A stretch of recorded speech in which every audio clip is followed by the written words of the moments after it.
Galena Station, we're very remote, so we're dependent on aircraft and boats and barge system to move all of our gear.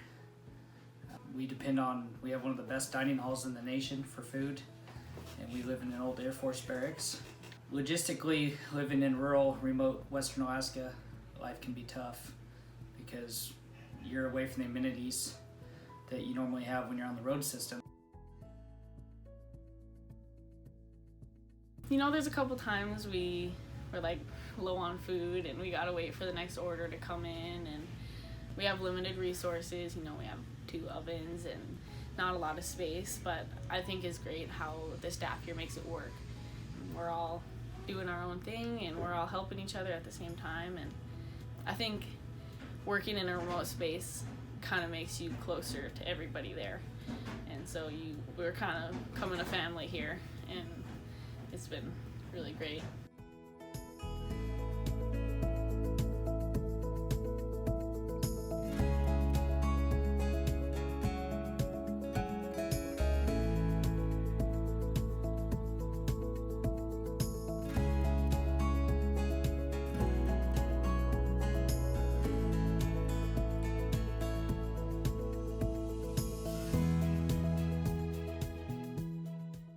$1 million worth of inventory here. All of it comes in by barge or aircraft. Then we supply all the basic infrastructure that's here, and that includes ordering for beyond the warehouse needs for the kitchen, barracks, maintenance, everything that's here. Transportation needs, whatever it may be. The warehouse takes up and runs and is the hub of all of this activity. The EFF crews, the emergency firefighters, these are firefighters that are made up of members of the villages out here. We got 30-some villages in the bush. Right now we've got currently about 385 emergency firefighters from the villages. We make up about between 6 and 8 crews total. We used to have upwards of 25 or more crews in the 3 zones, but the numbers dwindled because of the requirements to become a qualified firefighter increased. Galena zone now has 4 crews that we mobilize. These are 20-person type 2 crews.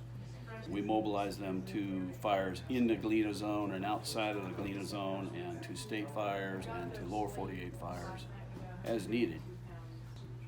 In order to move all of these resources throughout Alaska and to lower, it's aircraft. It's all aircraft. There's no roads out here. We use aircraft. We use boats sometimes, but mostly aircraft. Fixed wing, rotor wing. Operation is everything out of here is logistics, and fires in Alaska in general, if you don't have logistics, just slows everything down and it will stop. Logistics is the driving force.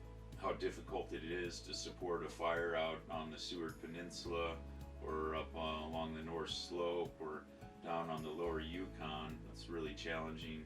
Managing flight hours for the pilots and fuel needs and capacities of getting large numbers of folks to remote areas. It doesn't happen overnight.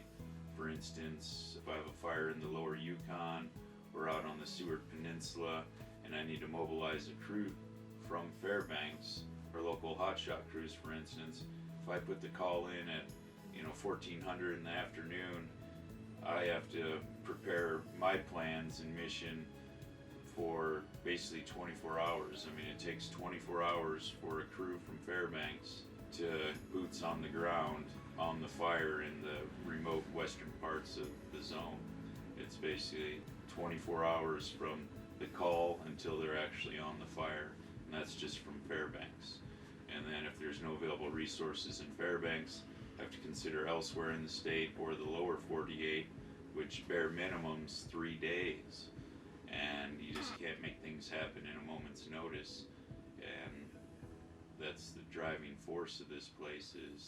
This is our hub for Western Alaska. It takes a long time just to get people into Galena. It takes even longer time to get them from Galena out to the remote parts of the zone.